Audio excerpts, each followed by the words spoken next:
The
What's up?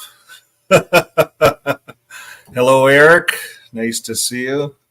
Isn't that Donald the Duck? Well, that's from Ricky Bobby. Ricky Bobby, what's up? Well, we're going to cover some Elders book stuff tonight. San Diego Pimo. Hello, Eric and Shauna. Hello to San Diego. Thanks for being with us. Lisa, all the way from New Zealand, right? Did I get that right? That's a long ways. I bet is it in the middle of the night there? I wonder about that sometimes.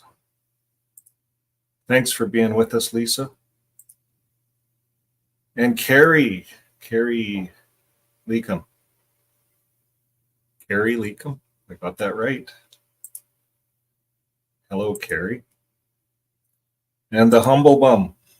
Humble Bum, that sounds like Transformer, one of the Transformers, you know, Humble Bum. Howdy, howdy, all. Okay, well, we have an interesting program. This is the reason I'm doing it in the back alley here is because it's confidential. I can't be in the studio giving this kind of a thing. It's back alley. Only a few people can see this that want to see this. It's the confidential elder book. And a lot of people take that quite seriously. I'm not sure because I was never an elder, so I didn't have to make any promise or anything like that to anybody that I would ever show an elder's book because I was never qualified to be an elder to begin with. But what I do know, what is the value of an oath? So let's say the elders have to take an oath. Do they have to take an oath to get this elder's book? Maybe that's why we don't see a lot of elders online talking about the elders book, because the elders book's available. We put the link where you can get it. All the elders books are available online. What is the value of an oath? Here it is. An oath is a public pledge that a person will perform some action or duty, generally with a promise of doing so truthfully, right? An oath. An oath can also be used as a way of promising oneself to support a cause or an entity. You know, like an oath to the Watchtower or an oath to the Watchtower Bible and Tract Society, who published the book, and they say this is a secret elders book. It's only for you guys that are qualified. Ministerial servants can't see it. I was one. I couldn't see it. You know, it's funny. The elders won't really show you the book. You know what they say? They say everything, and they'll show you the book, but they'll never open it up. And like we're going to do tonight, they never do that, ever. They'll say everything in the elders book is in the Watchtower out there. It's all out there. It's not. It's not. That we're going to look at that, okay? It's not. It's different. It's not in the Watchtower. There's some weird things in that elders book. Okay, so an oath can be used as a way of promising oneself to support a cause or entity. Oaths are often done in the name of a deity, like swearing under God. Through this is not, though this is not always a cause. So when you go to court, you swear an oath to God, don't you? Swear an oath before the court. You see. Or is it an oath towards the court? That's how they get around that, right? You see, when Jeffrey Jackson goes to court in the Australian Commission and they say, are you the only ones in the world that are going to rule the world? God chose you. And, they asked him right out flat in like 50 million questions. And finally he says, no, that would be very presumptuous. He swore an oath. It's all on the internet. Anyways, that helped me wake up a lot. I started realizing why would I was upset at first. So we put out videos, and I get a kick out of people that are upset. In fact, we had some really good upset comments on the last video we put out on Jehovah. What was the title? Something.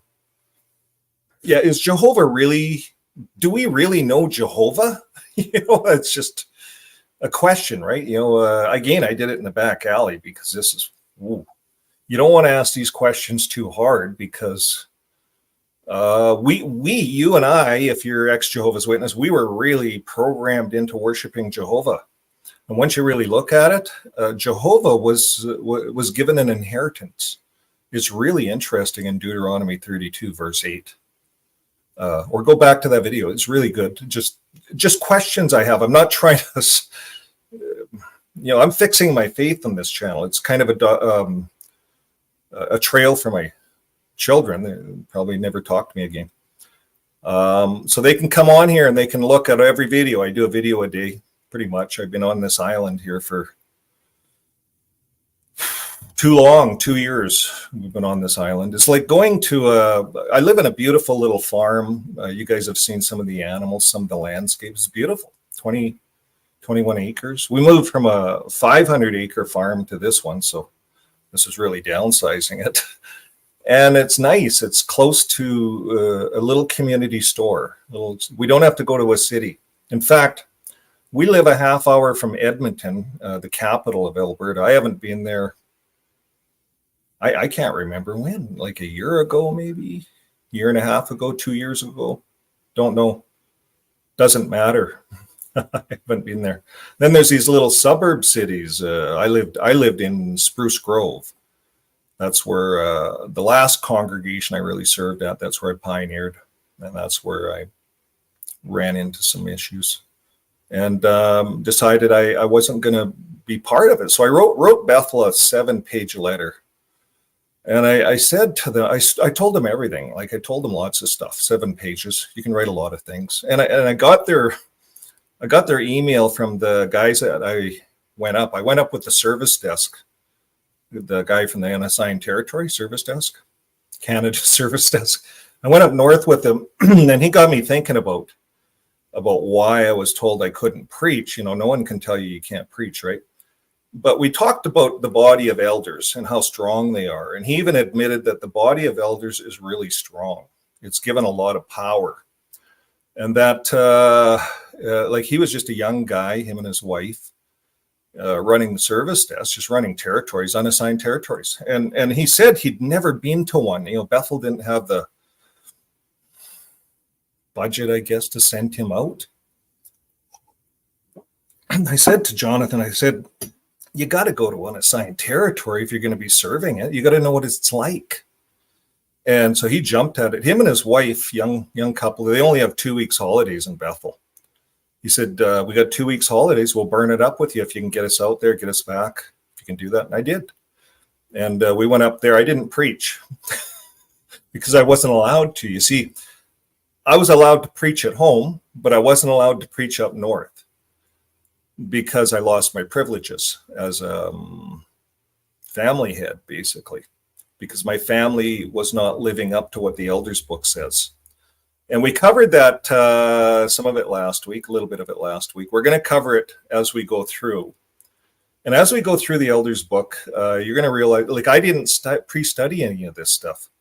I'm going through it with you guys as the audience. So as things come upon us, I might get a little excited. Excuse me if I do.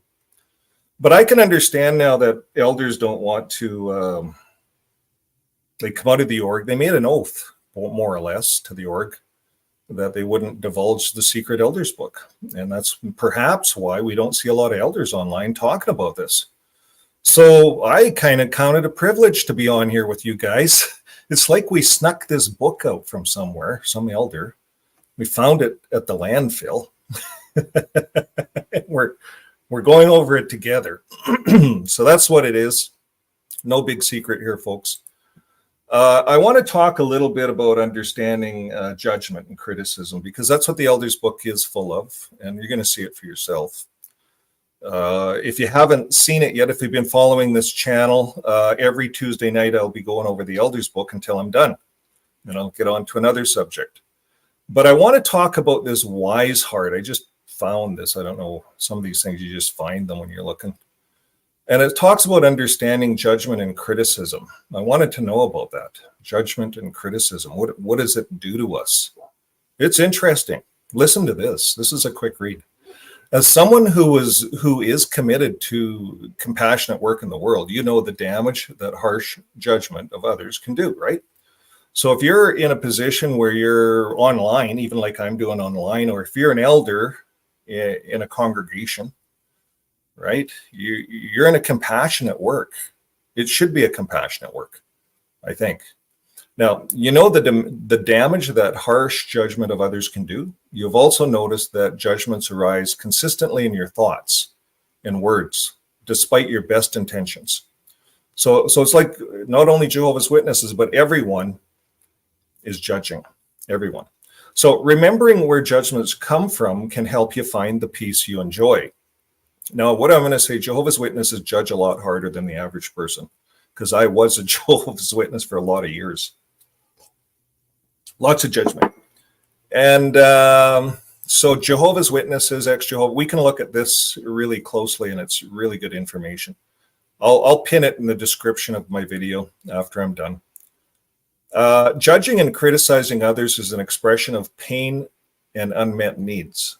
I never thought of it like that. So if I'm judging you, that's because I have pain and unmet needs. Let's go further. Judging also all others is also a coping strategy. So that means if I'm judging you, I'm coping with something. It directs your attention away from yourself. So as an elder, let's say you're an elder. I was never an elder, but I was a pioneer and a ministerial servant. So I was trying to be an elder. So when I look back, I just have to laugh. We were kids. We were all little kids. But we were judging. There was a lot of judging.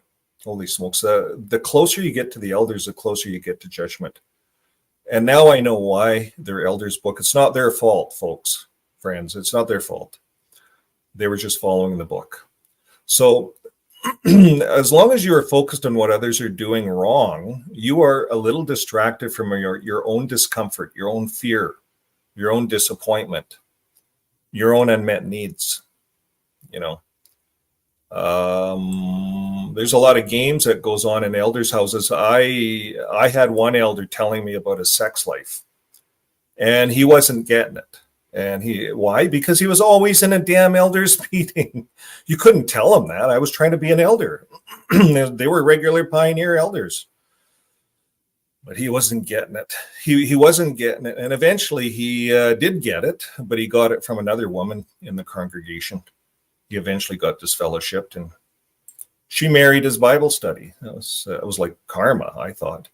It was kind of fun. Like now, all these years later, you think about it and you have to laugh a bit. Everyone was children. We were all children in there. Now, judging and criticizing others can also give the illusion of control. Okay, it's an illusion. Control is an illusion. So when you judge, when you're an elder and you're judging and looking for fault finding of people, do they meet up or do they not meet up? It's basically what the whole thing's about. Meeting up to what? The Watchtower. We're going to look at this. So judging and criticizing others also gives the illusion of control. And that is, if you're able to tell someone what's wrong with them, you not only think you see more than they do, you might also imagine that your criticism will cause them to change their ways. I thought that was a very interesting way of thought. If we're in a position where we're telling people what's wrong with them, like I have no business on this channel ever. And if you ever feel that way, put it in the comments.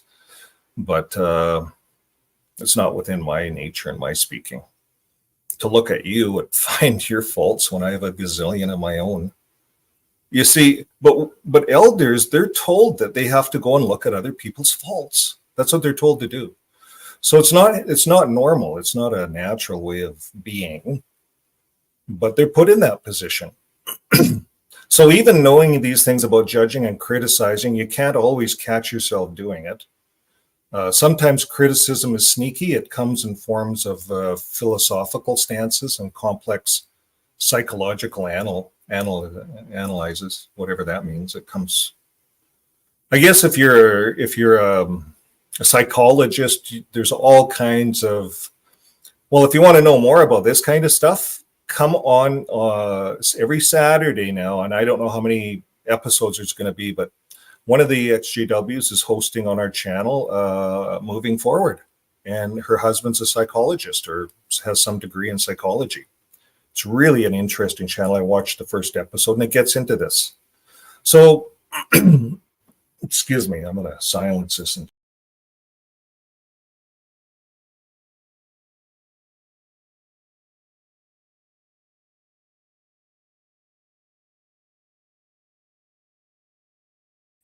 Well, I hope we didn't burn your eyes out looking at the sun.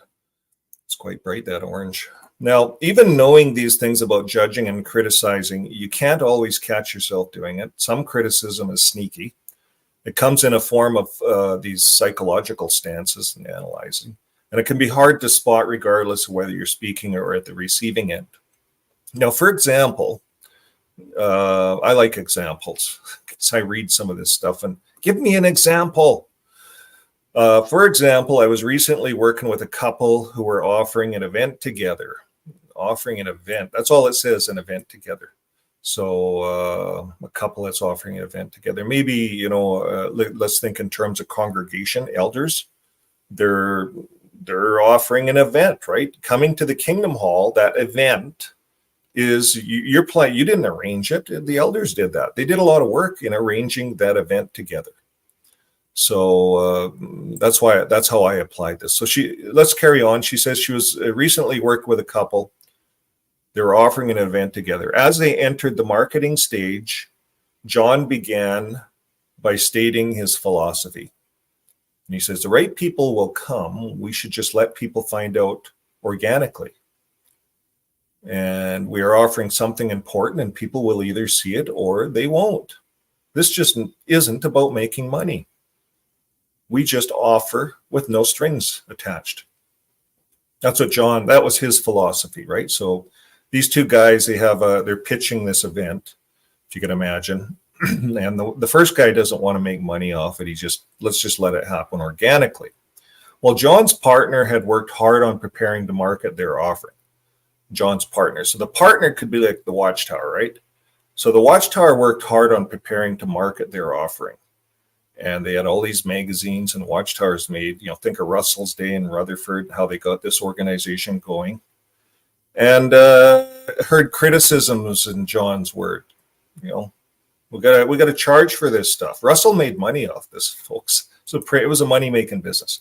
So anyways, looking underneath John's philosophy, we found that he was feeling nervous about his needs for authenticity in the context of offering something from his heart and receiving money for it. And identifying this, John was able to express this and make requests to keep him and his partner in dialogue around staying in the integrity with their offering and being able to support themselves financially. So Russell says, I gotta build bigger printing presses. We need to do this. We need to do that. That's why we have to charge for things. Two good arguments, right? In working with another couple, a woman offered her partner criticisms through analysis. I think you have a low self-concept in our relationship. You seem to have an okay self-concept professionally, but with us, this just doesn't work. So if she were to offer what's underneath her analysis, it might sound like this. When I hear you ask me if I'm going to leave you, I feel sad and deflated because I am longing for trust and acknowledgement. Would you be willing to tell me 3 things you see me doing that lets you know I'm committed to this relationship? I had to laugh when I read that one. But sometimes what we hear is not really what the person is saying. clearly, right? So you might be saying, what if she's right about her partner? What if he really does have a low self-conception in relation to her? There's a couple of things to consider as you ask this question. First, if her intention is to connect with her partner so that they can both grow in ways that make the relationship more enjoyable, offering even a correct analysis won't support this intention. So I thought that was interesting. Sometimes you can say, you can lay the cards on the table, but if you really want to grow that relationship, sometimes that's not the correct way of doing it.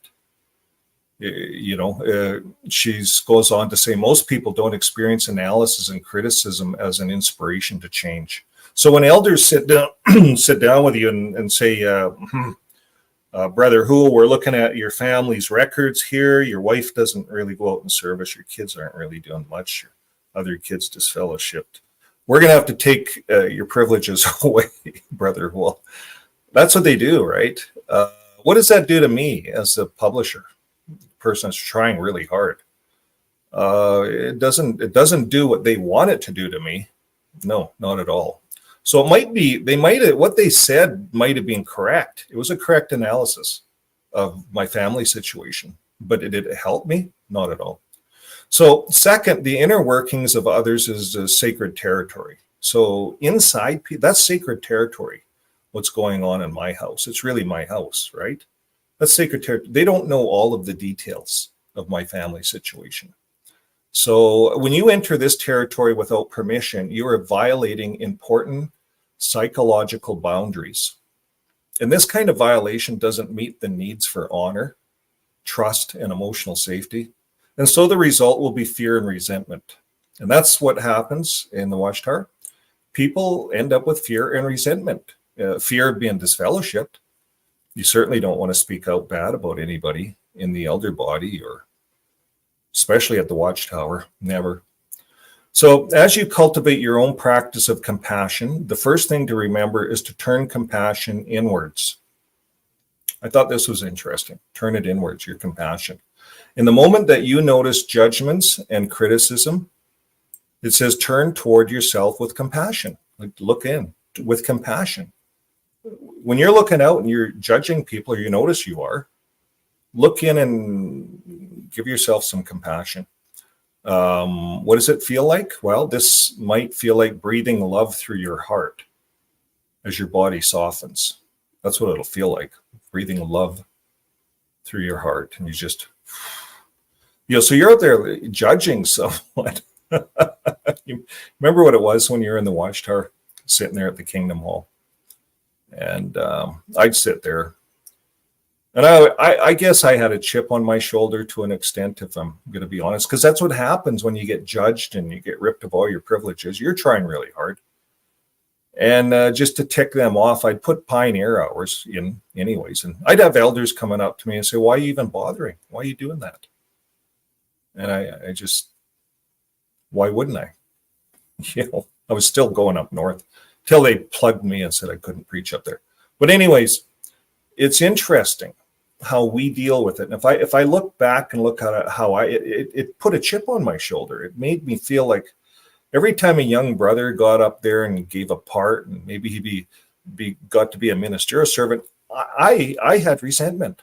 I know I worked for that, and I couldn't get there because of how these elders treated me. They they rip all your dignity away, right? So this might, so when you're looking out and judging people, to look at yourself with compassion, it's going to feel like breathing in love and just letting it all go. And your body's going to soften. And it might look like envisioning warm water washing away all those judgments, and they're gone. And then you look out there and you just see people. Everyone's just peoples like us, the elders included. They're just peoples. And there must be something in the article here. She says, I'm feeling and needing underneath. Let me take a moment to connect with my feelings and needs. So I'm going to pin this. It's quite interesting. They have, it's a really interesting, I could probably do lots of programs on this. I emailed them anyways. Wise Heart is the name of it. And understanding judgment and criticism. So let's go to the elders book. let's have some fun. That's what we're going to do next here. And I'll pull that up on the screen here for you. Okay, so here we go. Here's chapter 8, appointments and deletions. Now, if you want to know what's in the previous chapters, there's a playlist on the channel for elders books. There's 3 videos in there already, or two videos. And so I'm doing it chapter by chapter, and then you guys will have the whole elders book there as well. What do we say next here? Life can be strange at times, Jane says. Yeah. A lot of gay talk going on there, eh? Okay, I'm not going to get into that. That's another discussion. It'll be in the elders book for sure. Okay, appointments and deletions. Here we go. Chapter 8. Anything you want to know? We're going to talk about elders, ministerial servants, scriptural qualifications. This is a big chapter. We better get rolling. An appointed brother moves out. What happens when an appointed brother moves in? It's a nice elders book. You just have to click this and it goes right to that section. So if I was an elder using this on my tablet, it would be easy to use. We're going to get into pornography today. Fences. What happens? If you file for bankruptcy, what happens? Oh, wow, we're getting into this one. Higher education. This is interesting, this higher education. You know, elders say that it's all in the elders book, or it's all in the Watchtower. This stuff isn't in the Watchtower, this higher education thing. They have there was a leaked video about how they were training elders how to get rid of elders, delete them if their kids have on higher education. So we're going to see this, folks, in this elders book. It's interesting. Didn't know that was in this section. Oops. Can I go back? I touched it. Yeah, here we are. Recommendations and appointments. If his household gets involved in a serious wrongdoing, we're going to cover that. That's what happened in my house. So it's all in the elders book. I remember when I left the organization, I had an elder that went up north with me, and he didn't agree with the elders, what they were doing in my congregation. And he started to talk about what they were doing. And I says to the brother, I says, look, it's in your elders book. You're an elder yourself, right? I said, look in your elders book. Why are you blaming those elders? You see, those elders were just doing what's in their elders book.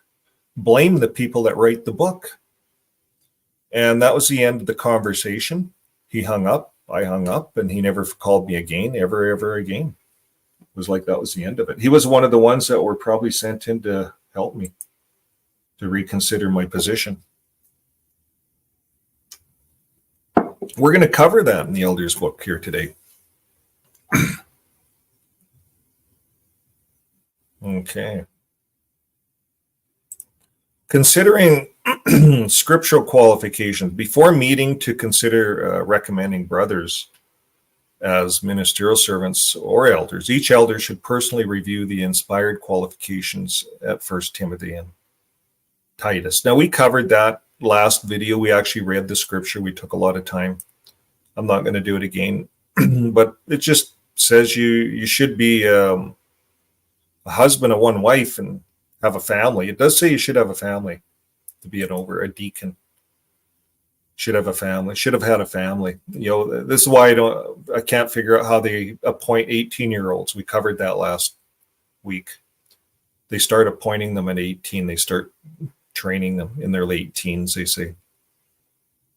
Now, after meeting, they open with prayer. They read the scriptures aloud, the qualifications. And then they say no one could measure up perfectly to these, so the brother being considered should be measured up to a reasonable degree. not significantly lacking in any one of the requirements. And the circuit overseer relies on your good judgment. So the circuit overseer, he relies on the elders, what they all say.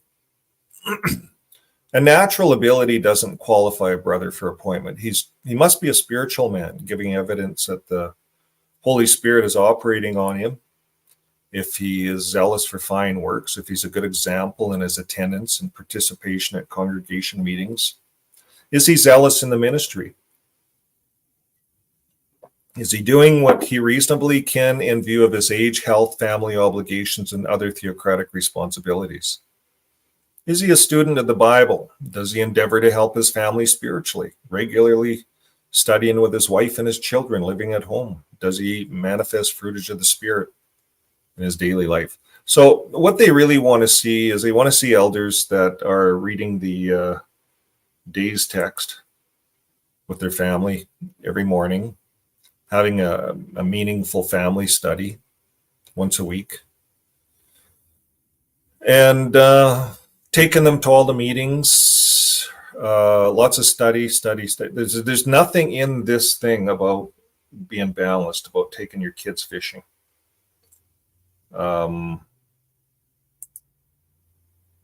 Nothing here that really talks about how you would cultivate a real strong marriage. Nothing. It's all about being a slave to the watchtower. That's what this is about. So you have to be a student of the Bible. You have to help your family spiritually. So they want your family spiritually to be really doing as well as you are. They want regular study. You know, children live like there's already 3 meetings a week and they want you to do another meeting with your kids, like waste a whole nother evening. Doesn't work. This doesn't work. I think a lot of elders fake it. That's what I think happens. Let us know in the comments. If you're an elder out there, let us know. If you know of elders, tell me how many elders fake this part of it. They all do. I know they all do. Unless you don't have kids. Like there's these pioneer elders that don't have kids. So that's easy. Okay. You know, then they don't have to go to school. There's all these parent-teacher interviews. Like those take time. There's evenings that those have to be done on. Well, guess what? We were supposed to have our family study, but we got to go and do the parent-teacher interview. Like all of those things. None of that's in this book. That's all proper family stuff.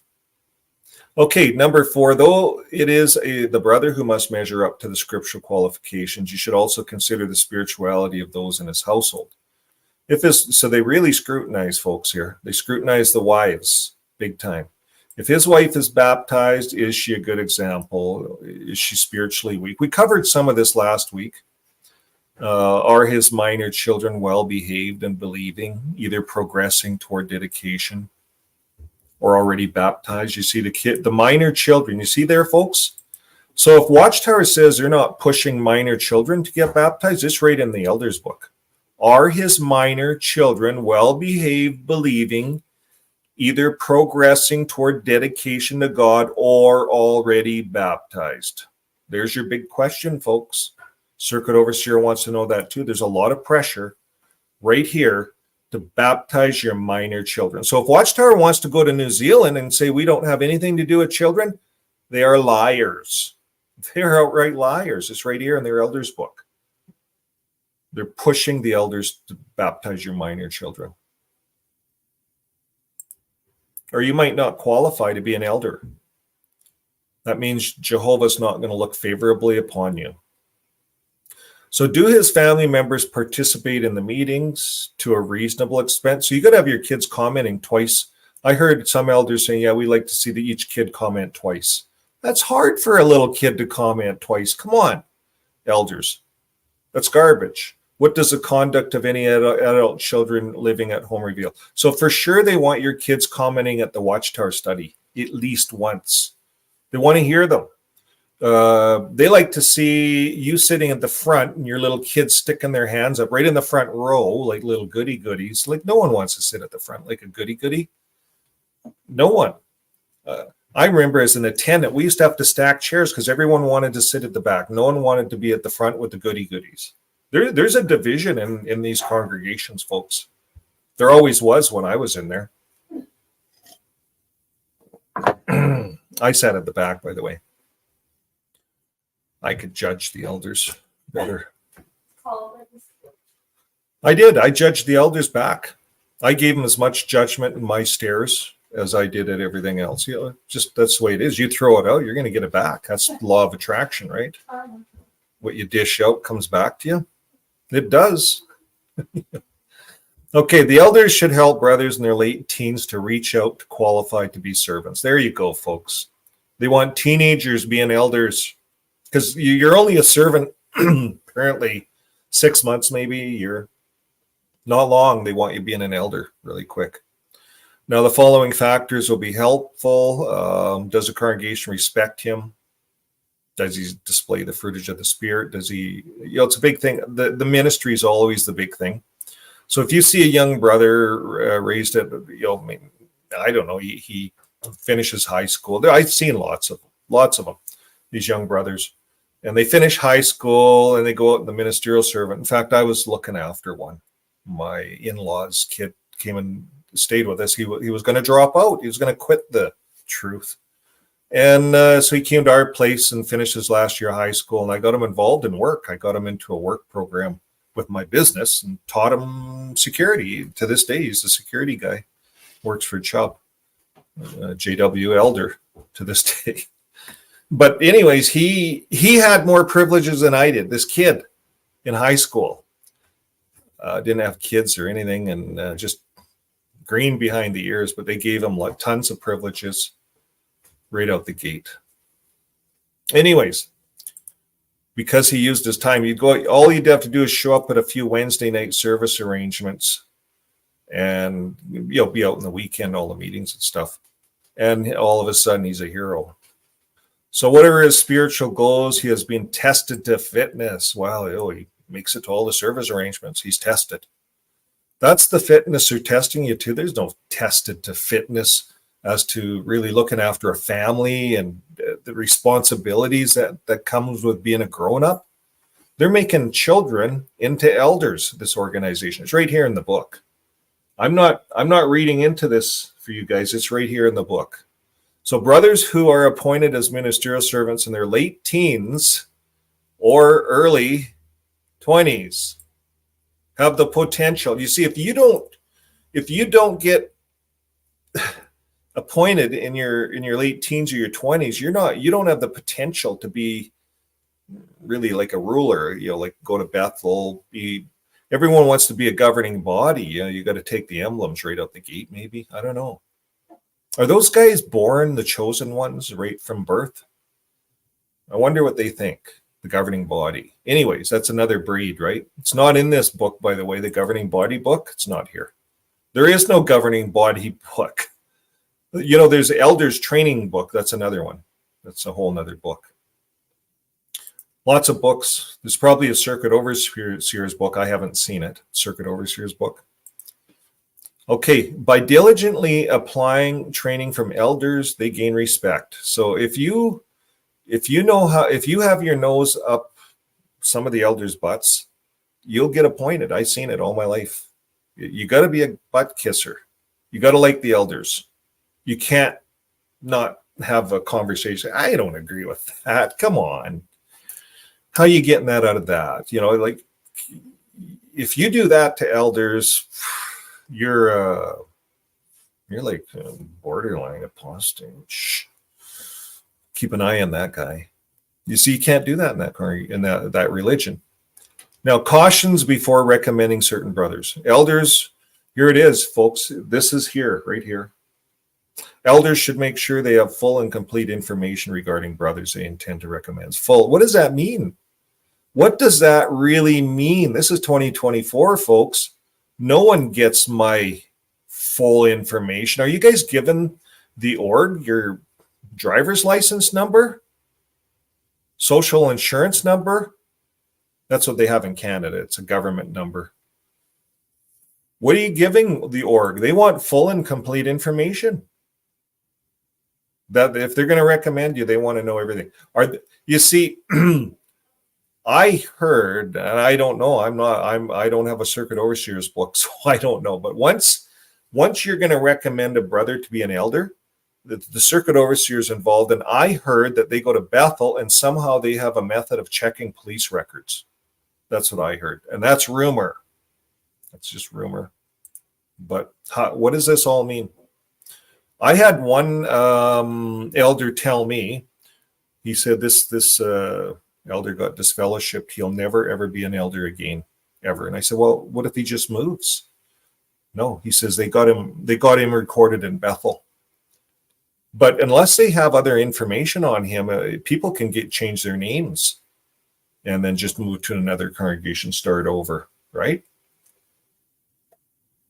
He said that elders, they have lots of information on elders in Bethel in the computer system. So when they talk about shredding old-fashioned records, I believe all those records are in the computer system, that they're there.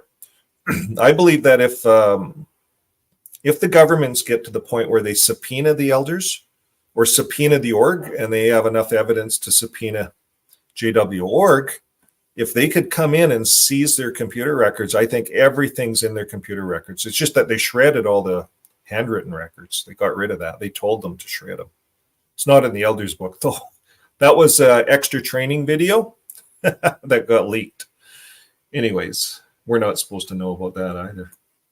But the whole world does. Okay, now we're getting to something. If you were previously reproved, disfellowshipped, or disassociated.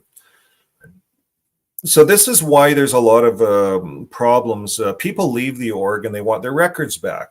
There's stuff in there. Maybe you were previously reproved, disfellowshipped. Why does that organization need those records? Now, there's a court case, a lawsuit that went to court in BC, British Columbia, here in Canada. And the humanist went into court, actually stood up for the ex-Jehovah's Witnesses, by the way, the humanist in Vancouver. And the judge said, yeah, give us those records. I want those records. I'll look at them. The judge said, I'll look at the records. No one's going to get them, but I'm going to look at them. And if I see there's anything in these records that he should know about, then we'll talk about it. But I want the records. I want to look at the records, the judge. And the judge ordered JW.org to give them the records. And guess what? Well, you got it. They appealed it to a higher court or something. Well, I don't know where that's going, but they just keep appealing it. They don't want to show the records. I think it's all in the computer system, these records. I think they destroyed, they shredded all the records. They don't have them. You see, they're supposed to have them, but they don't have them, but they do have them. They're in the computer. They're all scanned. It's the same as written. It's in the computer. Shred the hard evidence. It's in the computer. And I think maybe we got to get the records out of the computer. Maybe they got to go to JW.org and seize their computers. I don't know where it's going to go, but they can't keep appealing it. They have to run into a dead end with these appeals, you would think. Now, if here's all this stuff, like if you're going to have all this stuff, cases of reproof, judicial committees, disfellowshipping, disassociating, date of reinstatement, everything's going to be in your records, everything on you. There's a ton of records, all your service time, everything, what you did, if you're a good example, right here. Have you guys been reading? I just left that in front of you. I'm not going to read it all. But what convinces you that he has lived down to his past wrongdoing and that others now view him as a good example? That's all going to be in your records. Okay, number 8. If the judicial offense was adultery, please provide the following additional information. Was his marriage preserved after the adultery? You know, the first thing they should have said is, did he go to marriage counseling? There's no marriage counseling in this organization. And I want this to be a note on my file here, this video. No marriage counseling, folks. None. This organization doesn't believe in it. They just find you're guilty. This is about blame, judgment, rules. Did you break the rule? Adultery. So what do? Well, was his marriage preserved after the storm flew over? Well, if not, what's his current marital status? Did the adultery break up the marriage of the other person? Has he lived down the notoriety associated with his wrongdoing? So, you know, there's a shame, whatever, in the congregation, right? Does he have a good reputation both inside and outside? No marriage counseling. Shame on you, JW org. Shame on you, JW org. Anyways, take a look at that.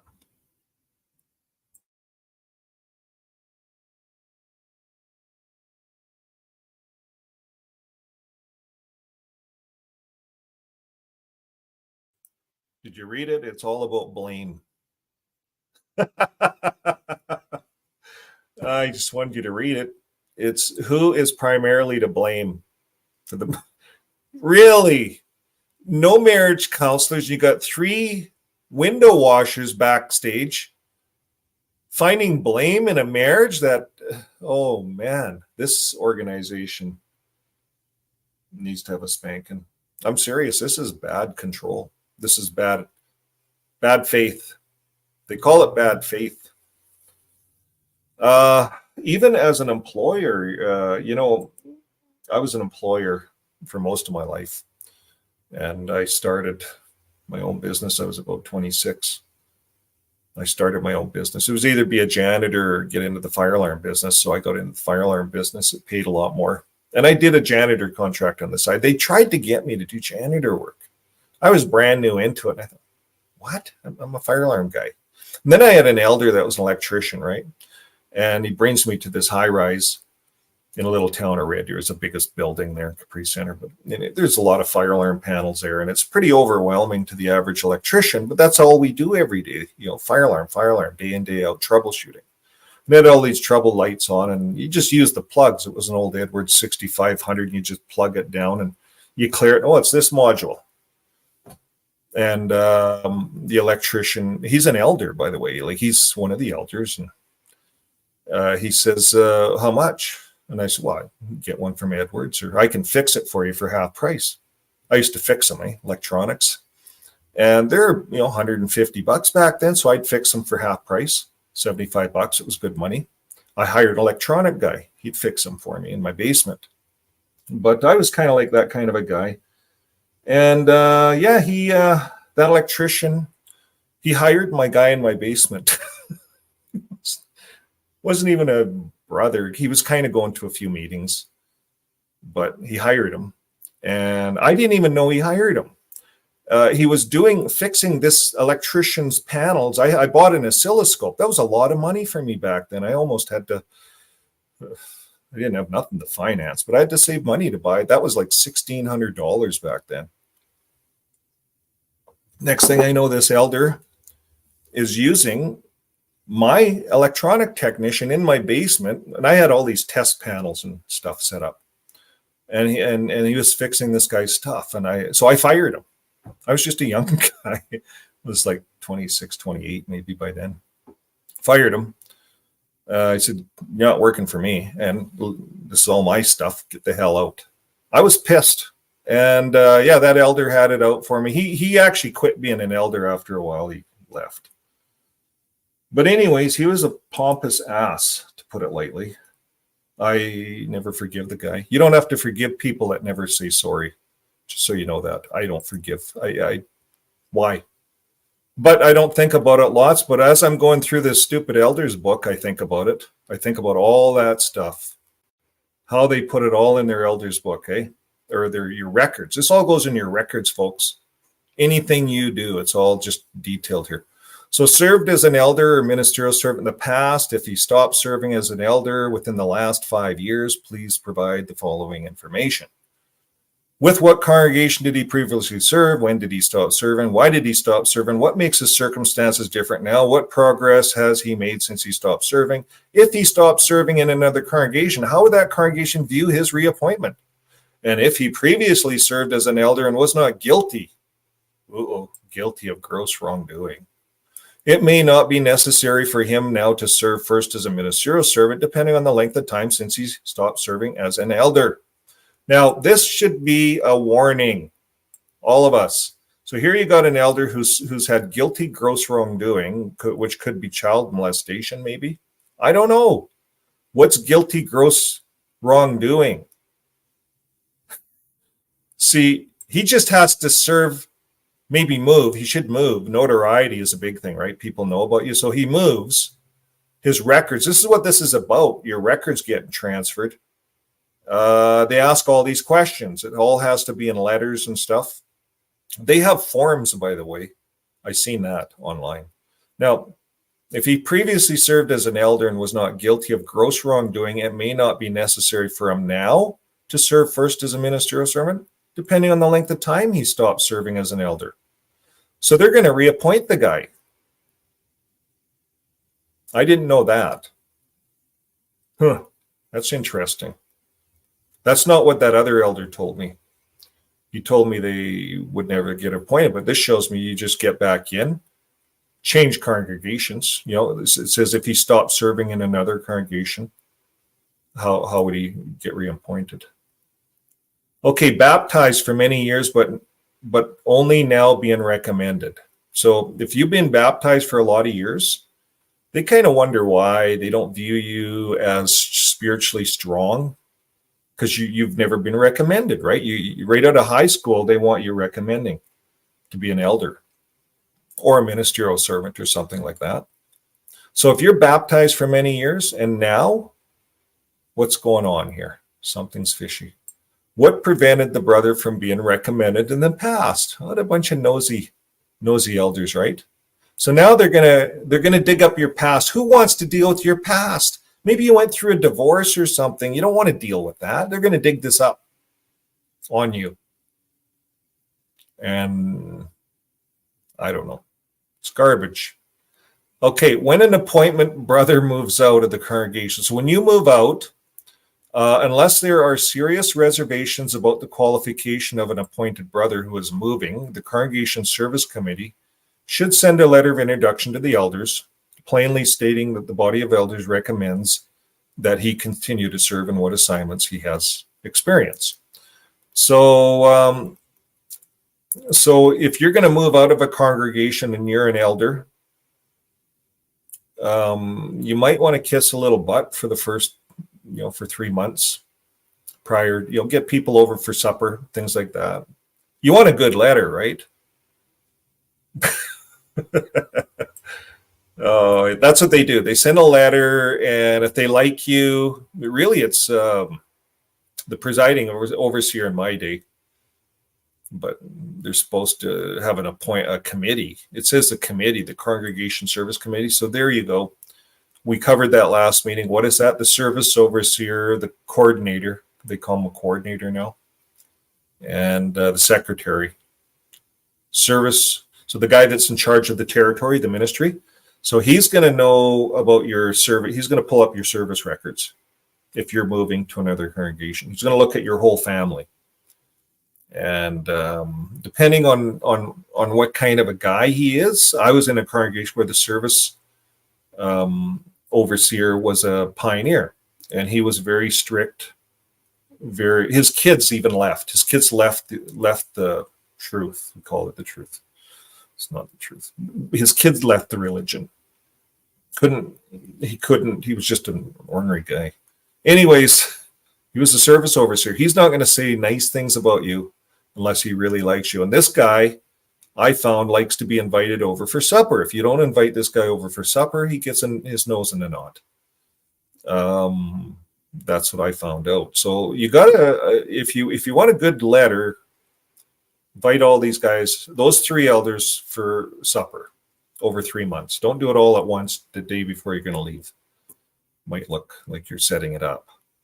But that's how, you see folks, how frivolous, like how petty their elders book is.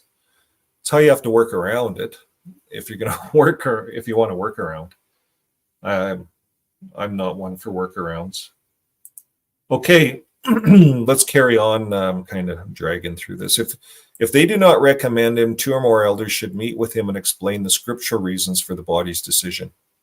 While your kids aren't doing good, your wife's not doing good, and she's not out in the ministry much, we're not going to recommend you. That's all they have to say. Whether, and the letter of introduction should clearly express their concerns, the counsel they gave them, and whether he agrees with the decision. So at the next visit of the circuit overseer, the elders should inform the circuit overseer of the brother that's moving. And this is true whether he's received a favorable recommendation or not. So they're going to follow you. They put a tracer on the brothers, on the elders.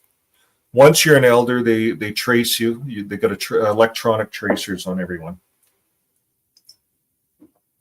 They know where everyone's moving.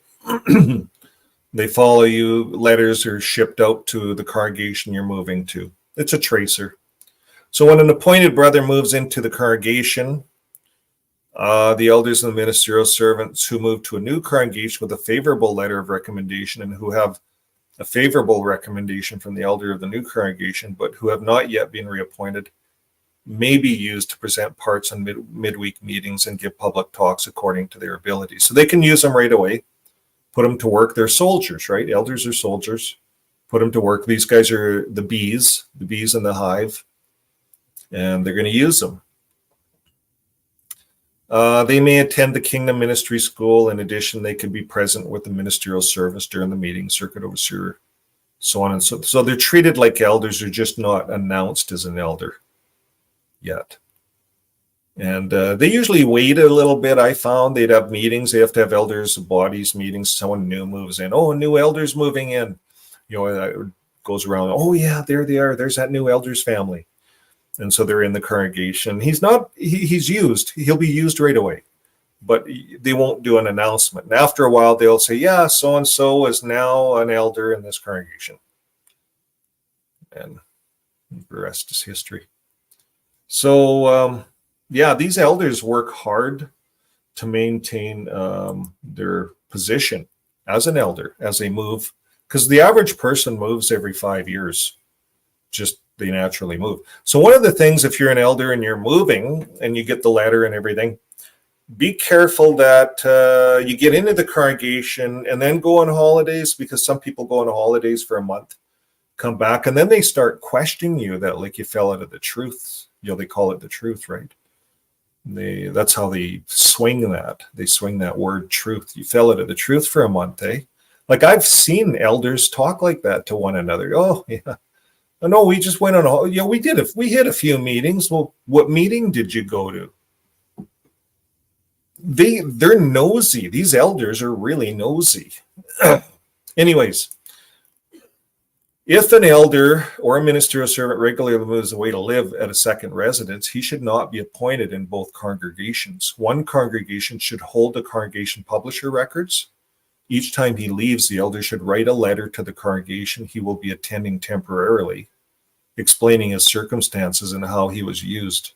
And the elder of the congregation he is visiting can use him to care for duties and responsibilities in the congregation as outlined above. They're honeybees. Well, honeybees are ants, worker ants. Maybe that's a better thing. They don't fly. If he will be away for more than 3 months, he should send his field service reports to his home congregation. Field service is the big thing. That's how they maintain people. They keep their tabs on people, is through the field service. And it's a continual chain. You know, it's like the worker ant going out and bringing in the food for the honeybee. That field service report, that's how they view it. And it's just a piece of paper. It's nothing. People are like, I can't see how this is really that important if you're not a pioneer. Heck, you can check that box. You can check it. You don't. Everyone could say, "Hey, how you doing? Have you ever checked the Bible out?" No, not interested. Okay, did my check the box. That's how quick it is. We just did field service for the month right now. That's how easy it is today, really, if they want. But I think elders are still kind of watching people and making sure they're going out in the field service like before. They're still monitoring people. We're going to see if that comes out anywhere in this 2024 elders book. We'll catch it as we move down. But field service still seems to be a big deal. So I'm wondering if elders are kind of out there monitoring people's field service. Let us know in the comments if you're, I'll look at this one. Ricky Bobby said, an elder broke into a man's apartment to look for porn. He found a girl's gone wild disc. I believe that. They are ballsy. They're ballsy. They think they own you. these elders, right? This is good information, Ricky, Bobby. Okay. It's a good chuckle. Okay, now he can use the elders of the congregation he is visiting. It's all about using people. This is all usury of people. Like if I'm, quite literally, if you're, I don't know, you can't classify elders as like full-time ministers that are in charge of a church and they make a wage and they have a lot of responsibility and that's all they do full-time. That's not what this is. These are guys that have jobs and businesses or doing things, so not all elders are janitors. Some elders get into different things and they get transferred. Their company transfers them. And so they, that's all they know how to make a living. So they go with the transfer. But normally, if this was anything normal, this is not normal, but if it was normal, that guy gets transferred, he says goodbye, they throw a going away party. And when he gets to the new place he's going, if he wants to go to that congregation or this congregation, it's his choice. If he wants to be an elder, he'd go meet with the body of elders and say, hey, look, I was an elder before. I wouldn't mind being an elder again. And they say, yeah, okay, well, who is your secretary? Give them the phone number and the rest is history, right? It's all done by email. Most of this elders book could go away in this. A lot of judging. What if the guy doesn't even want to be an elder no more? Give him the chance, right? So what they're doing is pushing this elder to continue to be an elder, continue to be their worker ant, follow their book. Maybe the elder wants to go fishing with his kids and take a break from being an elder. Well, if an elder or ministerial servant regularly moves away to live at a second residence, he should not be appointed in both congregations. So there you go, elder. If you regularly move away, that's it. We want you to stay in one spot. So see how they control people? Is this not a form of control, folks, right here? So you can't, you're qualified to be an elder. You were an elder, but because your work, you have to move here and maybe move back because of your work or something. I don't know. That's how you feed your family. You can't be an elder anywhere. You're going to get punished. You chose that job. You see that it's not good mental health, folks. This is not good mental health, but this is what's in their elders book. It's not the elders' fault for being like this. This is the Watchtower. Keep in mind, this is Watchtower's book. This is what they want the elders to do. So they go on to talk about one congregation holding records, all the temporary attending and so on and so forth. They get into the nitty-gritty of it. Okay, let's move on.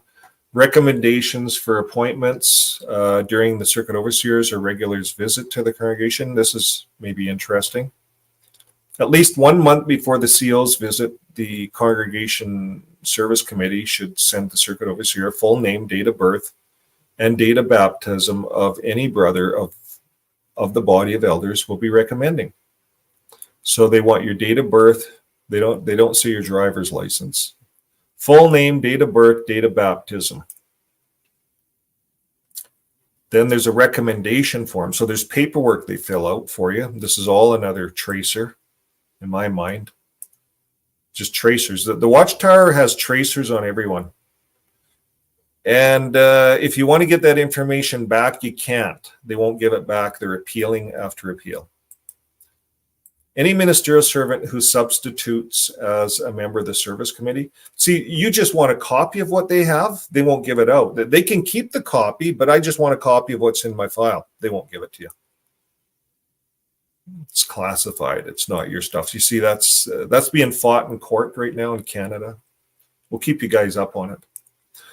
Ministerial servant should have no access to any forms or any correspondence relating to appointment deletion of elders. So if you're a servant, you can't see that stuff. That's why I never seen it. No earlier than a day or two before the start of the visit, perhaps when the congregation records are provided, the elders should provide the circuit overseer with the background information. So background information, bearing the brother's qualifications. Such information would include a letter of recommendation from a previous congregation, perhaps, if you didn't start out there. And during the meeting with the elders later in the week, the CO will discuss scriptural qualifications of each brother recommended. And if the CO determines that the brother does not measure up to the scriptural requirements to a reasonable degree, he will advise the elders accordingly and inform them how they can help the brother to qualify in the future. So that probably happens sometimes, eh? If the CO is just a person. There's nothing in this book that's really getting into understanding people or anything like that. This is just a book of rules and having enough service time, kissing enough butt in the congregation, and the CO might like you. If you don't kiss the CO's butt, he might not like you.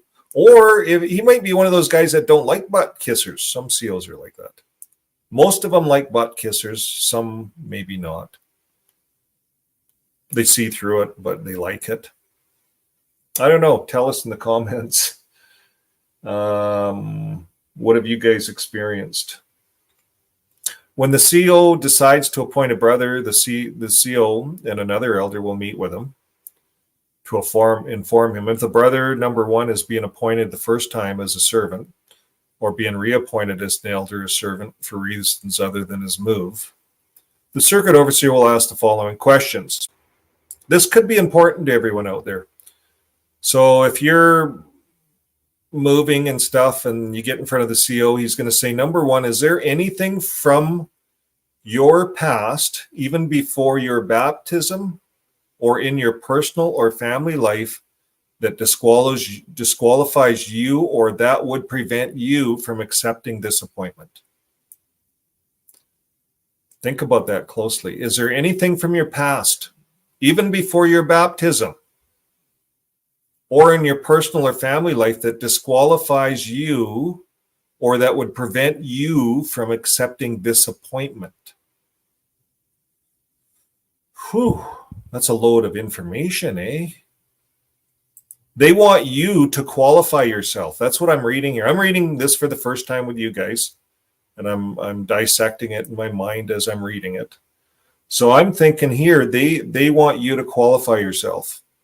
So, and they want you to qualify yourself before your baptism. So before your baptism, I don't know, maybe you murdered someone, maybe you killed someone, maybe you ran someone over with your car, you were charged with manslaughter and you served 2 years in jail and you came out and met some JW on the sidewalk and got into the hall, got qualified, got baptized, and now you work your way up to being an elder.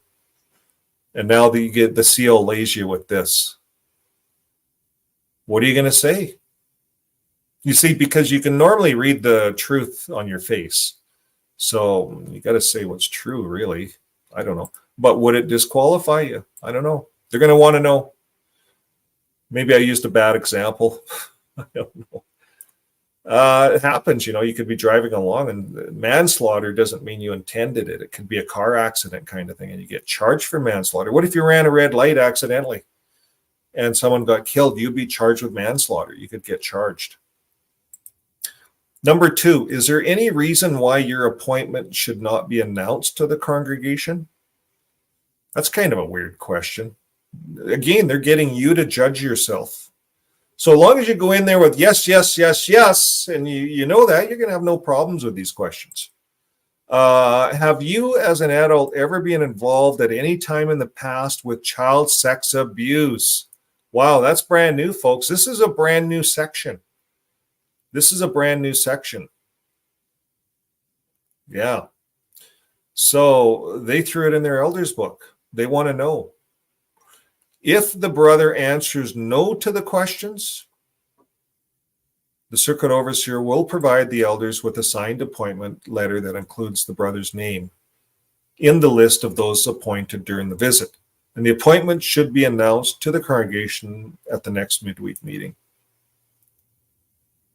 Well, there's some pretty pointy questions. So there you go. That's all about child sex abuse. And I believe that this would probably be something that the courts, the lands, the Australian Commission, this is all something that they had to deal with, and they weren't dealing with it in their previous elders books. Okay, we're going to move on. We're on number 18. If the brother approved for the appointment is not present at the conclusion of the visit, it's necessary to ask him questions mentioned in the preceding paragraph. The circuit overseer will not include the brother's name in the appointed letter at the end of the visit. Rather, when the brother returns, the coordinator should assign 2 elders to ask the brother questions. More questions. Wow, so many questions. If the brother answers no to the questions, the circuit overseer will provide the elders with a signed appointment letter. So they got to sign it now. So if a person lied, they'd probably put that in court. This would probably go to court. Or is this part of covering their butt? Making sure that they asked if the person committed CSA. Like no one's going to tell them that. These pedophiles that come in, they're not going to say that. They're not going to admit that. I can't see them admitting it. Anyways, it's in the elders book now to ask, at least. I don't think they had that in there before. Here it is in case you missed it. That's what this is all about. Now, if the brother approved for appointment is not present at the conclusion of the visit, to ask him these questions.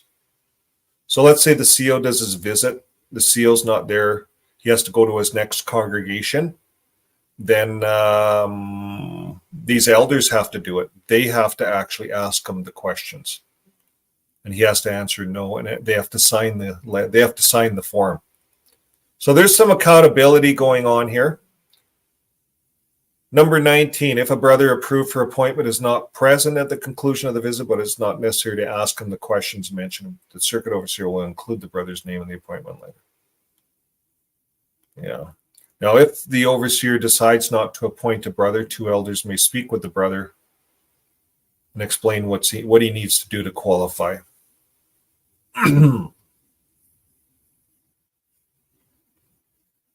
Yeah. Now, on occasion, the circuit overseer will not approve recommendations. In such cases, there may be no need to discuss matters with the brother. Now, recommendations for appointment between the CO's visit and regular visits. When an elder or a ministerial servant moves into a congregation with a favorable letter for reappointment, and the next visit of the CO is not in the near future, the body of elders may recommend his immediate reappointment. In such cases, the congregation service committee should submit recommendations for appointment of elders and ministerial servants form to the CO, along with a copy of the letter of recommendation from the service committee of his former congregation. So if an elders, you see, they want to put elders to work right away. And if the CO's visit's not for another 5 months, they want to use him and abuse him. So they'll get this all passed through. There's letters, there's ways of doing it. Now, situations that require a review of a appointed brother's qualifications. And this is where I got into some trouble. Members of his household gets involved in serious wrongdoing. If a brother's wife or child, including an adult child living in his home, is involved in serious wrongdoing, the body should seek to determine whether the brother was negligent. Was he permissive? Was he alert to provide needed direction, anticipating potential problems? Was he regularly, there's the big thing, was he regularly conducting family worship? How can you regularly conduct family worship if you set up family worship on a Wednesday night? You're there, 7 o'clock, but your ex-wife, or your wife at the time, is out at the movie theaters every Wednesday night. And are the kids going to sit in? Well, maybe if you force them, bribe them. It doesn't work. Was he giving his family needed time and attention? Well, we should have been going fishing. That's what I think. But you know what they think? Family study, more meetings, more sit-down meetings. People are just sick of meetings. We had 3 meetings a week back then. When he became aware of serious wrongdoing, did he promptly inform the body of elders so he can investigate the matter? Did he shield his family from discipline or try to manipulate the elders' handling of the situation? Does he continue to have the respect and confidence of the congregation as an exemplary family head? If one of his children was guilty of serious wrongdoing, are the other children doing well spiritually? And if when they came to visit me, I kicked them out. I kicked the elders out. I said, number one, you didn't phone me and tell me you're coming over here to put me through the coals. I said, you guys can leave. I did. I told them to leave. Things went downhill after that.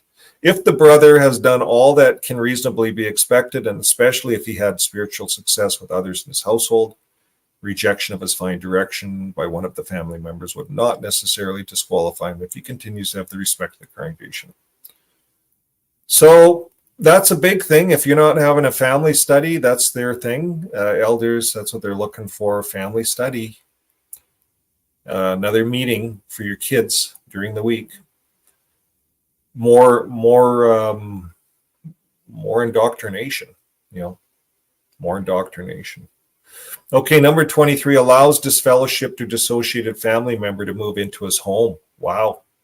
So if you have a child that's disfellowshipped, let's say your child gets disfellowshipped, moves out, they're out on their own, and then you get your privileges back as a brother, you get to be an elder again or something, ministerial servant.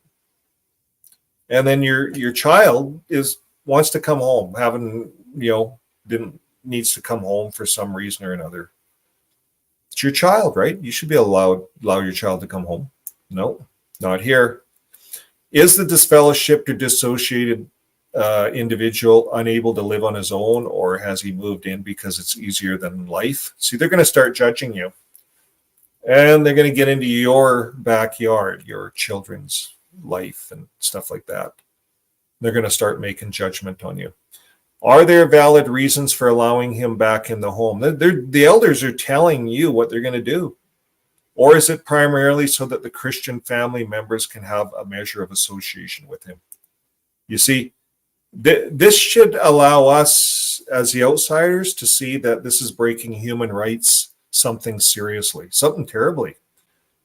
This is really breaking families up, breaking human rights. Take a look at this, folks. These questions. Are there valid reasons for allowing him back in the home? Is it just so he can have association with his family? He's disfellowshipped, right? Did the family avoid unnecessary contact with him when he was living outside the home? Now they're really getting into your business. Did you talk to your kid? Did your kid phone you? What happened? Your kid's disfellowshipped. They already forced you to baptize them as a minor. We've seen that just a few paragraphs up. If you're not baptizing your children as minors, there's something wrong with you. You're not leading your house in a proper manner. Now your kid gets disfellowshipped. Now they come in on you like this.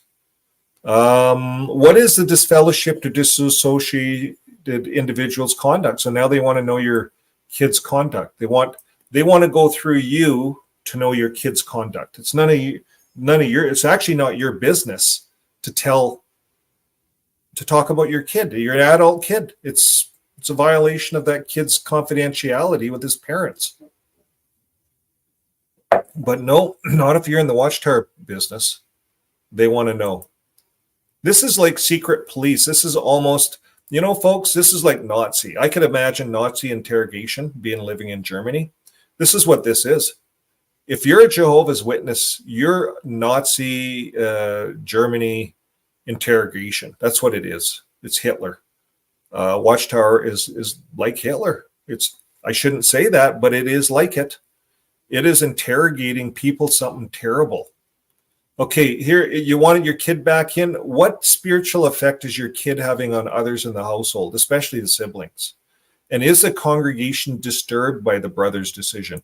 And have a number of lost respect for him, and similar questions should be considered when an adult child living at home is disfellowshipped or disassociated, allowed to remain in the home. So they're talking about minors, young children, not adult children. It says ask the same questions when the child's an adult too. Wow, this is blatant. No wonder they want to keep this book secret. They want this book secret. They've so far stopped this book from being used in court, but I can't see how it can't be used in court. It has to be used in court to really show this is how they're training their elders. They're training their elders to break families up. That's all I see here. And they're taking the control away from the household, from the father in the household. They're taking his control away. And they're controlling the house. Okay, number 24 supports the marriage of the baptized Christian to an unbaptized person. So this is just about supporting. So let's say you have a kid that's baptized, wants to marry an unbaptized person. They don't like it. An appointed man should be loyal to Jehovah, blah, blah, blah. Marry only in the Lord, that is to marry a dedicated baptized Christian. So you might want to marry someone that is a JW by nature. They were raised in the JW religion. They know all about it. They go to all the meetings. They even go out and they're actually a minister, because you can be a minister without being baptized in that religion. They make you a minister as soon as you can walk, as soon as you can talk. You're a minister. That's how they do it. And so you might have been a minister, counting time all those years. Maybe you're in your 20s, never get baptized, don't really want to get baptized. You don't want to get this fellowship. Don't get baptized, can't do this fellowship. You're what they call mixed company. You're going to make it into the new system. It's a good place to be, not a bad place to be. So you find someone you want to marry. Can't marry them. You see, that's how they get you. Only in the Lord. Even though you are a minister for that damn religion, no, you're not baptized. You're not in the Lord. Oh, you can minister for us, hand out our stuff, our propaganda. We want you peddling our stuff, peddling our Watchtower card, but you're not in the Lord. Well, am I a minister? Yeah, you're a minister for us, but you're not in the Lord, and you can't marry a dedicated baptized person. Folks, you see the stupidity of this book? This is a stupid book. This has to be the stupidest book. I got to take a break from this. I got to go outside, go for a walk, and swear a bit. This is garbage. This is crazy. I can't believe this garbage. Anyways, I'm going to take a break. I'm going to give you guys some ocean here. And I'm going to get off the screen. Okay, here we go.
Okay, welcome back. Sorry for that little delay. But oh yeah, a lot of this stuff is crazy stuff. This elders book. It's good to know what's at the back end of the congregation, even if you're out, if you're disfellowshipped. It's good to know. You'd think, if they had full disclosure, elders, if they were to help people, if this book was designed really to help people, it would get you into marriage counseling or something, I would think. The elders book. I'll give you a green background. But it's about disfellowshipping. It's about rules. It's about control. So here it is, allows disfellowshipped or disassociated family member to move into his home. So if the disfellowshipped or disassociated individual is unable to live on his own or has to move in because it's easier than life, are there valid reasons allowing him back in the home? Or is it primarily so the Christian family members can have a measure of association with him? So as long as the household is not trying to reach out in the congregation, not trying to be an elder, this all doesn't matter. You're just concerned about people. You're going to help your family members out, regardless of what it says here. You're not going to get disfellowshipped. You might get talked to. You won't be an elder. You won't get recommended. You won't have privileges in the congregation. That's all.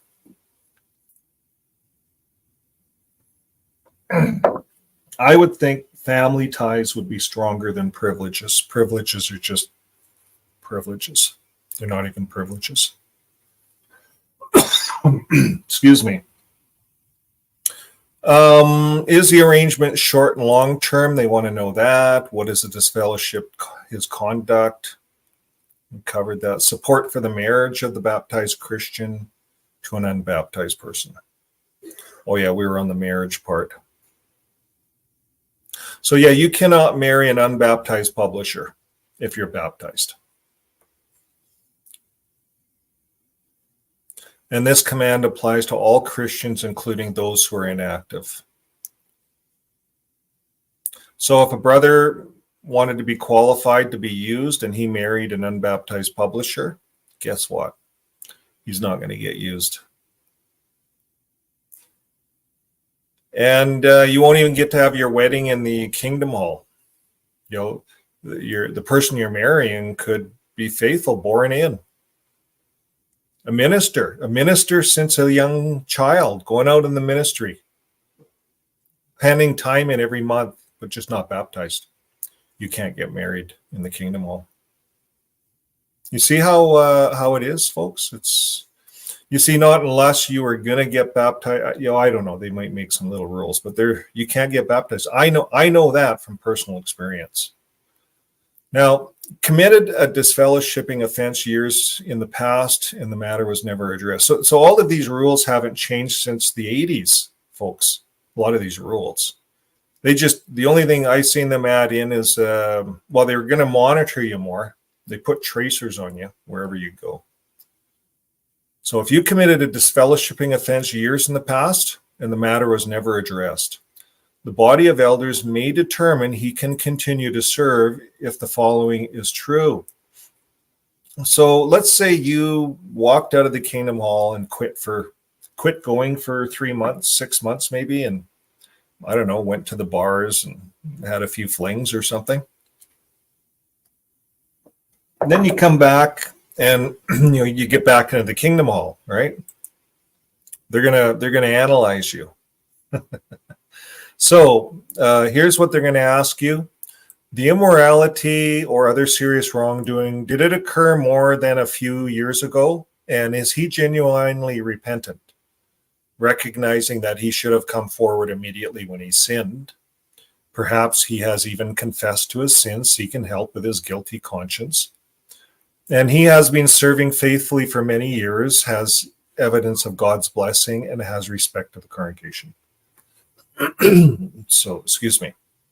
So they're going to get into your life and they're going to ask you those questions. So a couple of years seems to be the thing. They want to make sure that been faithful for many years. That's what they're saying, many years. Many years. Faithful, many years. So maybe it's something that happened when you were young.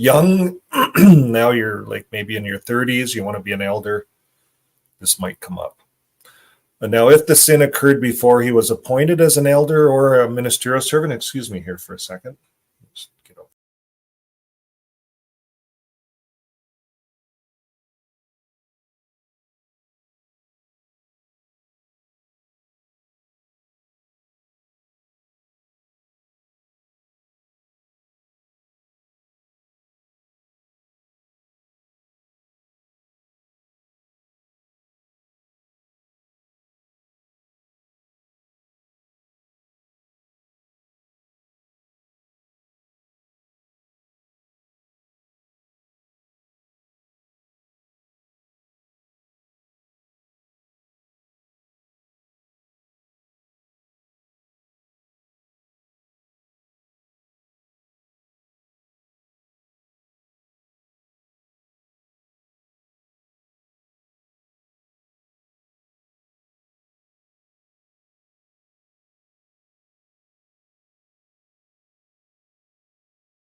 Oh, now is it on?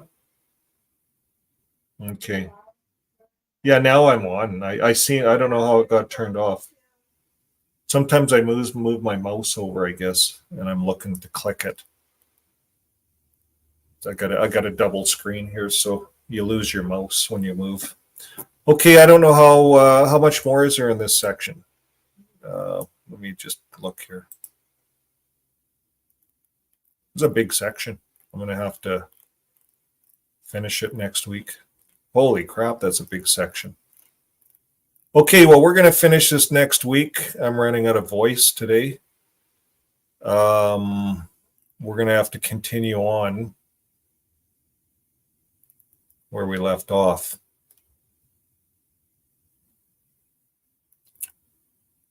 Pornography, we didn't cover that. So you can't have, just to review, you can't have disassociated or disfellowship people move into your house without a lot of questions from elders, especially if you're trying to reach out as a brother in the congregation.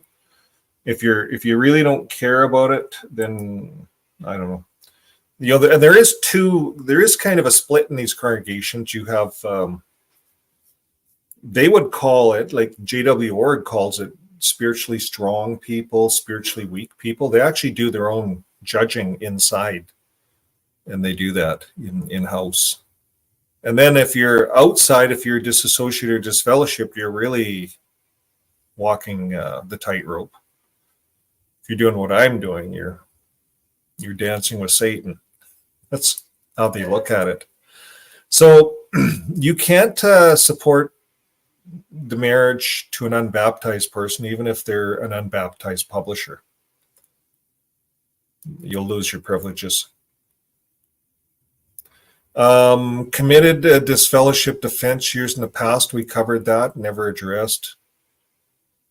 They'll determine if many years went by, you can serve, you can be an elder, long as it's not sex. They got into the sex abuse, right?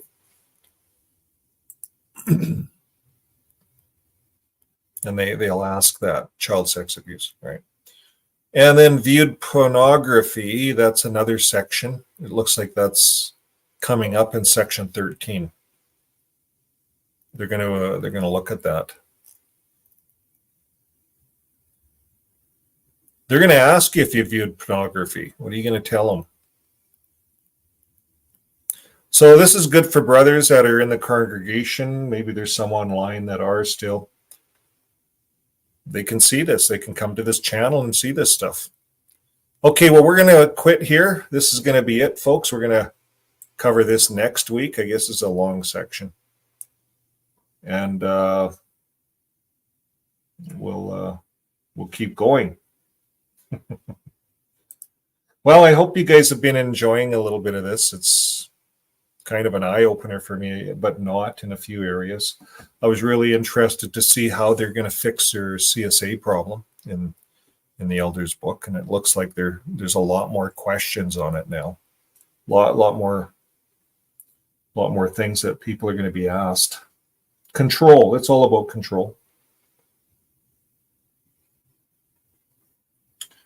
So San Diego says, after all the interviews I've seen with former members, I'd never want to reach out. It's a lot of it's just a lot of questions. They're going to ask you, do you look at porn? Then you're going to have to look at them and say yes or no to that question. Half the elders look at porn. I know that for a fact. I could just list off a bunch of names of elders. I used to work in the security business. I used to do a lot of camera systems for elders, businesses and stuff. So I'd have to get into their computers because everyone would want the cameras showing up on their phones. They would want them on their computers.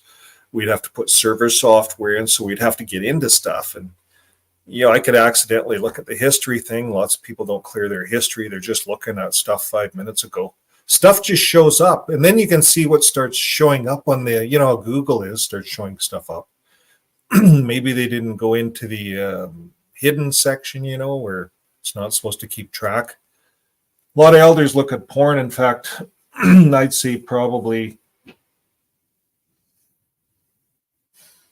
I'm gonna put it high, 70%, for sure 50% of them look at porn on a regular basis. I know that when I was in. Okay, I'll keep that in mind. I get ambushed, I'll try to leave and then block them from leaving.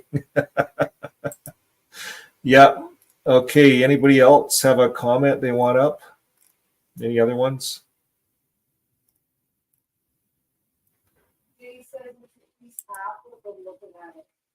That porn, Jay figures half look at porn? Yeah.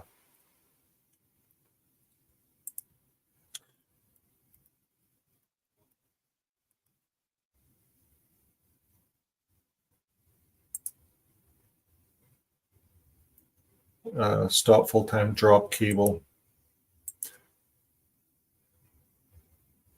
Anthony Morris loves having his butt kissed. When I knew him, he was a district overseer, very arrogant man.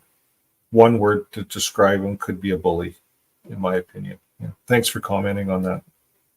I believe a lot of these guys, you can look at them online, you can kind of see who's bullyish,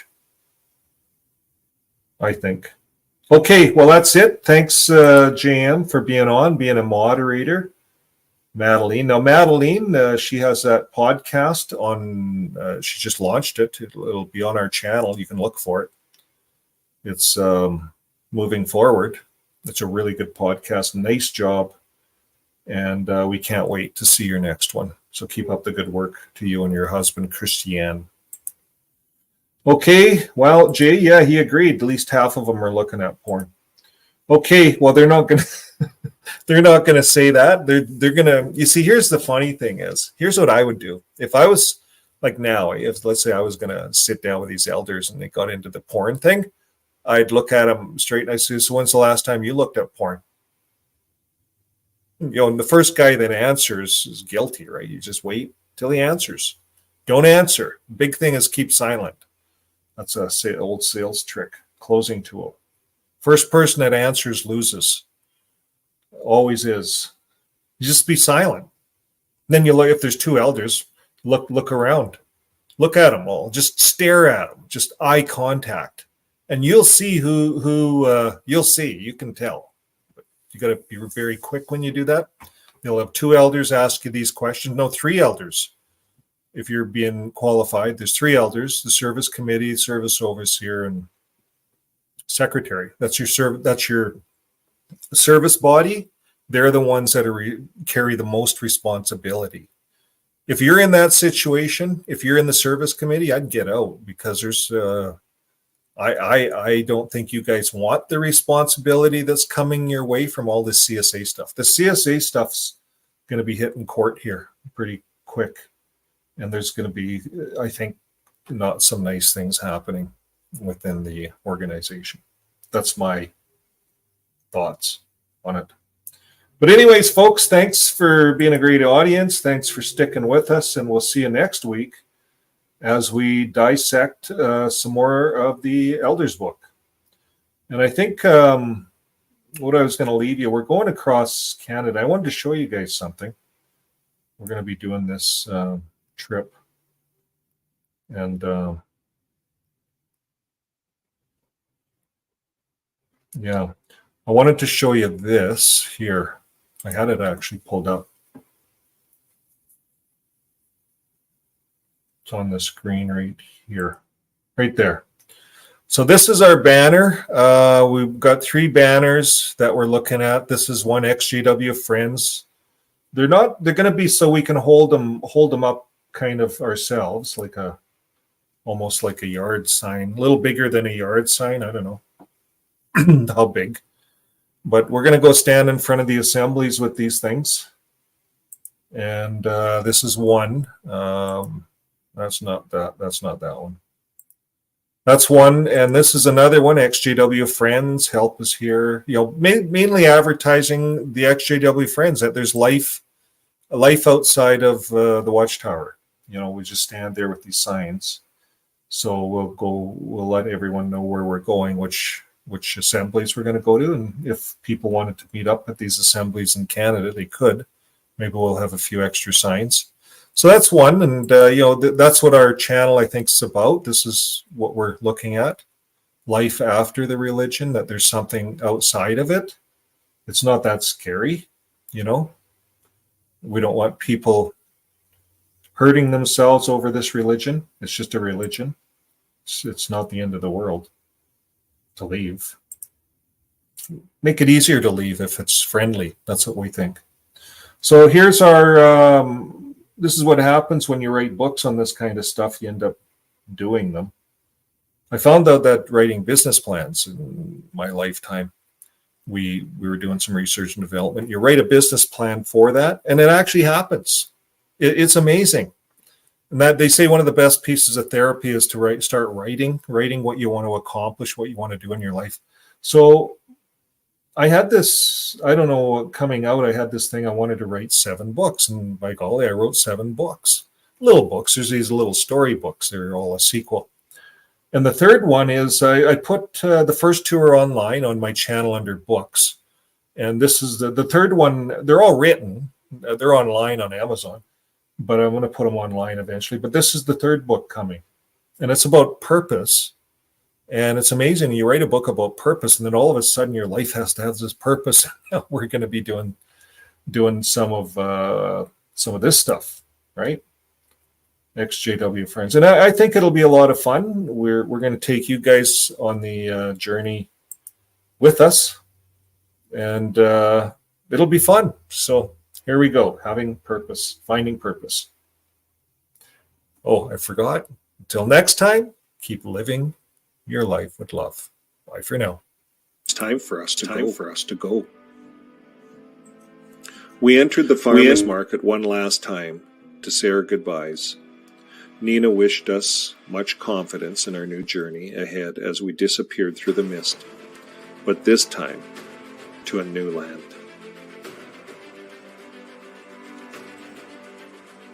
To be continued in Book 3, Finding Purpose.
Aye.